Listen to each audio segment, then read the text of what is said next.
আমাদের বর্তমান যুগটা এত উন্নত হয়ে যাচ্ছে যে আমরা হাতের সামনে যা চাই তাই কিন্তু পেয়ে থাকি। এই তো দেখেন আমার বাসার সামনে কত কিছু ফেরিওয়ালারা এসে থাকে। আমার বাহিরে তেমন একটা যেতে হয় না। বাসার সামনে থেকে অনেক শাক সবজি বিভিন্ন রকমের জিনিস আমি কিনে থাকি। আসসালামু আলাইকুম এভরিওয়ান, আপনারা সবাই কেমন আছেন? আশা করি ভালো আছেন। আমিও আল্লাহর অশেষ রহমতে ভালো আছি। সকাল থেকে আপনাদের মাঝে নতুন একটা ভিডিও নিয়ে আসলাম। দেখেন ব্যালকনি থেকেই কিন্তু ভিডিওটা শুরু করে দিয়েছি। এখন কিন্তু 7টা বাজে। একের পর এক ফেরিওয়ালা কিন্তু আসতেই আছে, ভ্যান গাড়ি ভরে ভরে। একটু আগে শাকওয়ালা এসেছে, এখন আবার আলু নিয়ে আসছে ভ্যান গাড়িতে করে। এখানে ফল থেকে বিভিন্ন রকমের জিনিস ভ্যানে করে নিয়ে আসে আমাদের এই এলাকায় কি এখন কিন্তু বর্তমানে সব এলাকায় অনেক কিছুই পাওয়া যায়, কারণ বাহিরে তেমন একটা বিশেষ করে বাজারে যেতে হয় না, কারণ কাঁচা সবজি, তারপর ফল ফুল, তারপর আবার আপনার মনে করেন সিরামিক্সের জিনিস হতে প্লাস্টিকের জিনিস অনেক কিছুই কিন্তু বাসার সামনে নিয়ে আসে। নিত্য প্রয়োজনীয় জিনিস সেগুলো কিন্তু বাসার সামনে থেকে আমরা কিনতে পারি, অত দুর্ভোগ পোয়াতে হয় না দূরে যেয়ে। আর এখানে দেখেন ব্যালকনি থেকে এসে পড়েছি। এখন রুটিগুলো তো বেলে নিয়েছি, এখন ছেঁকে নিচ্ছিলাম, কারণ কয়েকদিন ধরে আমার যেহেতু শরীরটা ভালো না, আমাকেই এখন সম্পূর্ণ কাজ করতে হয়। এই তো দেখেন আমি তেমন একটা রুটি বানাই না, খুব কম বানাই, কিন্তু রুটির অবস্থা তো একটা এলোমেলো হয়ে আছে। দেখেন না, একা বেঁকা তেরা, কি বলবো, আমার নিজেই হাসি পাচ্ছিল। তাই দেখেন সবসময় চর্চা না থাকলে যে অবস্থাটা হয়, এই তো তাই বলছিলাম যে তাড়াহুড়া করেই বানিয়ে নিয়েছি, কারণ একটু পরে আদনানের বাবা নাস্তা খেয়ে কিন্তু অফিসে চলে যাবে, ছেলেও কোচিংয়ে চলে যাবে, তারপর একবারে স্কুল করে বিকেলবেলা আসবে যেহেতু পরীক্ষা শেষ। আর এখানে দেখেন একের পর এক কিন্তু রুটি কিন্তু আমি দিয়েই যাচ্ছি। আর রুটির সাইজ তো মাশাআল্লাহ খুবই সুন্দর, একদিক গোল হলে আর একদিক হয় না, এরকম বলে আর লাভ নেই।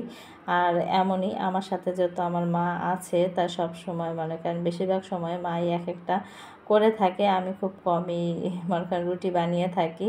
তা মাশাআল্লাহ রুটিগুলো যেমনই কেন কিন্তু এমনি কিন্তু ভালোই মাশাআল্লাহ ফুল ছিল। আর রুটিগুলো আমার একটু ভালো মতো ছ্যাঁকা হলে আমার কাছে ভালো লাগে, কারণ একটু কাঁচা কাঁচা থাকলে সেই রুটিটা আমার কাছে ভালো লাগে না। তো অলরেডি কিন্তু আমি ভাজিও করে নিয়েছি, আমার রুটি ছ্যাঁকা হয়ে গিয়েছে। তো আমি এখানে মিষ্টি কুমড়া, আলু, তারপর কাঁকরোল, পেঁপে দিয়ে একটা সবজি ভাজি করেছি। আর এখানে আদনানের বাবা তো খেয়ে এখন চলে যাচ্ছে, তা আমাকে আবার জিজ্ঞাসা করছিল যে আপনার শরীর কেমন, এখন হাঁটা চলা করতে পারছেন কিনা। খাই কয়েকদিন ধরে হাঁটু এত প্রচুর পরিমাণে আমার ব্যথা, হাঁটতে খুবই কষ্ট হয়। কালকে তো রাত্রে হাঁটতেই পারিনি, আমি আর আমার ছেলে ধরে ধরে মনে করেন হাঁটিয়েছি, এরকম একটা অবস্থা। তা আগে থেকে একটু ভালো হাঁটতে পারছে কালকে থেকে। তাই আদনানের বাবা জিজ্ঞাসা করলো, তাই এখন দেখেন আদনানের বাবা চলে যাচ্ছে। আর এখানে দুপুরবেলা বট রান্না করেছি অফ ক্যামেরায়। তা আমার রান্না প্রায় হয়ে গিয়েছে, এখন একটু পরে নামিয়ে ফেলবো। মাশাআল্লাহ বটের কালারটাও কিন্তু খুব সুন্দর এসেছে। এই তো দেখেন একটু ভুনা ভুনা হলে কিন্তু বটের তরকারিটা ভালো লাগে, আর বট যত জ্বালানো পড়বে ততই কিন্তু খেতে সুস্বাদু লাগে। আর এখানে দেখেন আমার কিন্তু বট রান্না হয়ে গিয়েছে, দুপুরে খাবারও খেতে বসে পড়েছি। এই তো দেখেন আর আছে ভর্তা এখানে, আর তারপর ডালও আছে। শুটকি ভর্তা বলে কথা, খাবো না তা তো হয় না, তাই আগেই প্রথমে শুটকি ভর্তা দিয়েই নিয়ে নিলাম। আর মাশাআল্লাহ ভর্তাটা এত মজা হয়েছে কি বলবো। আর যেহেতু আমরা বাঙালি ভর্তা পাগল মানুষ, যা কিছুই থাক না কেন ভর্তা হলে আর কোনো কথা নেই। আর বিশেষ করে মনে করেন পাটায় বাটা ভর্তার মজাই আলাদা। অনেকে ব্লেন্ডারে করে থাকে, কিন্তু আমার ব্লেন্ডারে ভর্তা চাইতে কিন্তু পাটায় বাটা ভর্তা অনেক ভালো লাগে। আর সাথে তো দেখেন লেবু চিপড়িয়ে নিচ্ছিলাম, আর লেবু দিলে তো ভর্তার স্বাদ আরও দ্বিগুণ হয়ে যায়। তা মাশাআল্লাহ ভর্তা দিয়ে মজা করে খেলাম। এখন বটের তরকারিটা নিয়ে নিয়েছি, এই তো এখন বট দিয়ে খাবো। আর বট কিন্তু খুব কি বলবো মাশাআল্লাহ এটাও অনেক মজা হয়েছে।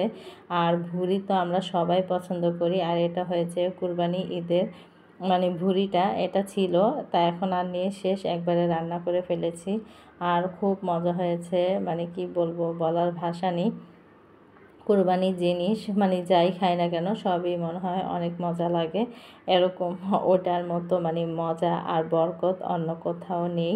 তা আলহামদুলিল্লাহ খুব মজা করে খেলাম। তা আমার সাথে আম্মা, তারপর আমার শাশুড়ি সবাই মিলিয়ে আমরা খাচ্ছিলাম।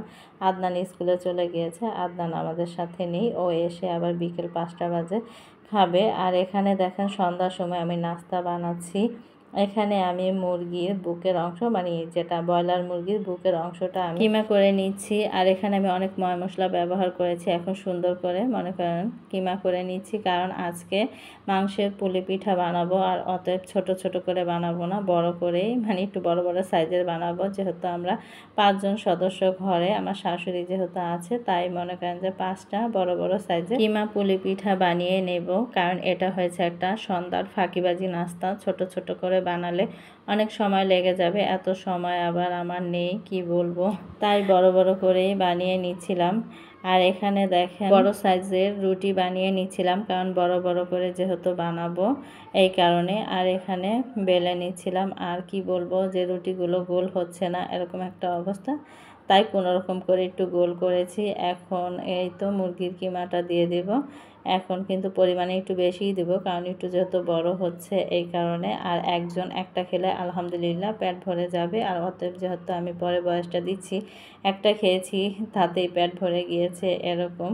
তাই আমরা তো মনে করেন একটা করে খেয়েছি, কিন্তু আমার শাশুড়ি একটা খেতে পারেনি, অর্ধেক খেয়েছে। আর এখানে দেখেন এখন কিন্তু পুলি পিঠার মতো শেপটা দেওয়া হবে। পুলি পিঠা যেই বটারটা বটে থাকে, সেই বটারটা এখন দিয়ে দেব। এই তো দেখেন এখানে এই বড় বড় করেই দেওয়া হচ্ছে, মাংস দিয়ে কিন্তু ভরপুর। আর মাংসের পিঠা মাংস না হলে কিন্তু ভালো লাগে না, তাই মনে করেন একটু বেশি পরিমাণে দিয়েই করছিলাম। আর মাংসের পিঠা যত মাংস হবে ততই ভালো লাগে। আর আমার সব জিনিসই মনে করেন যে মাংস হোক বা যাই হোক না কেন, যদি নারকেল দিয়েও পুলি পিঠাটা বানাই, যদি নারকেলের পরিমাণ বেশি না হয় তাহলে কিন্তু ভালো লাগে না, যে জিনিসে যেটা মজা। আর এখানে দেখেন এই তো খুব সুন্দর করে কিন্তু শেপ দেওয়া হচ্ছে।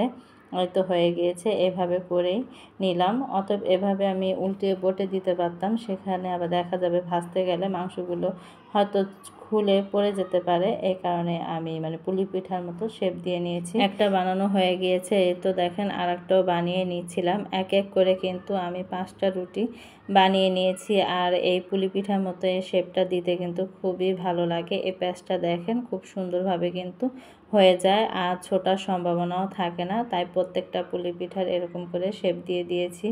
আর পুলি পিঠা যেহেতু বানানো হচ্ছে, এইভাবে শেপটা না দিলে কিন্তু পুলি পিঠার মানে সেই মজাটা পাওয়া যায় না। এই তো দেখেন এটাও কিন্তু খুব সুন্দরভাবে হয়ে গিয়েছে। আমার তেলও গরম হয়ে গিয়েছে, এখন কিন্তু তেলের ভিতরে ছেড়ে দিয়েছি। আর এখন দেখেন সুন্দর করে এই তো উঠিয়ে নিচ্ছিলাম, ভাজাও হয়ে গিয়েছে অলরেডি, কিন্তু 2টা আমার ভাজা হয়ে গিয়েছে।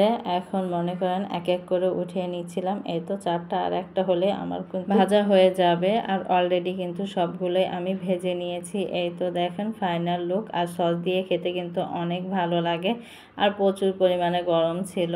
আর এই তো দেখেন এক একটা পুলি পিঠার মতো শেপ দিয়েছি, আর অনেক বড় বড় সাইজ। আর একটা মনে করেন যে খাওয়াটা একটু মানে মুশকিল হয়ে যায়, কারণ একটু বড় বড় সাইজ, এই কারণে মনে করেন যে কেটে কেটে নিচ্ছিলাম। এই তো 2 ভাগ করে নিচ্ছিলাম পুর ভরা। আর এত মাশাআল্লাহ এত মজা হয়েছে, তাই মনে করেন বড় তো, এই কারণে সবগুলোই কেটে কেটে সবাইকে দিচ্ছিলাম। এই তো দেখেন মাশাআল্লাহ অনেকগুলোই মনে করেন ভিতরে মাংস, আর মাংসতেই কিন্তু বেশি ভালো লাগে এই পুলি পিঠার মাংসের পুলি পিঠাটা। আর এখন দেখেন সস দিয়ে এখন খেয়ে নেব। আর এত প্রচুর পরিমাণে গরম ছিল, আমি যে আপনাদেরকে মানে ছিঁড়ে দেখাবো সেটা পাচ্ছিলাম না। এখন তো এক কামড় খেয়ে নিলাম। এই যে দেখেন এখন কিন্তু আমি ছিঁড়তেছি, কিন্তু ছিঁড়তে পারছি না, এত প্রচুর পরিমাণে গরম। তারপর আমি ছিঁড়া বাদ দিয়ে কিন্তু এই তো কামড় দিয়ে খেয়ে নিয়েছি। আর মাশাআল্লাহ এত ভালো হয়েছে, সবাই প্রত্যেকটা মানুষই খেয়ে বলছিল যে না অনেক মজা হয়েছে। তা আদনানের বাবা সবাইকে দিয়েছি, তা বললাম কেমন হয়েছে, পরে বললো যে না আলহামদুলিল্লাহ অনেক ভালো হয়েছে। তা সবাই একসাথে মিলে সন্ধ্যার নাস্তাটা খাচ্ছিলাম। ভিডিওটা আর বড় করব না। সবাই ভালো থাকবেন, সুস্থ থাকবেন, আমাদের জন্য দোয়া করবেন, আমরাও আপনাদের জন্য দোয়া করি। আল্লাহ হাফেজ।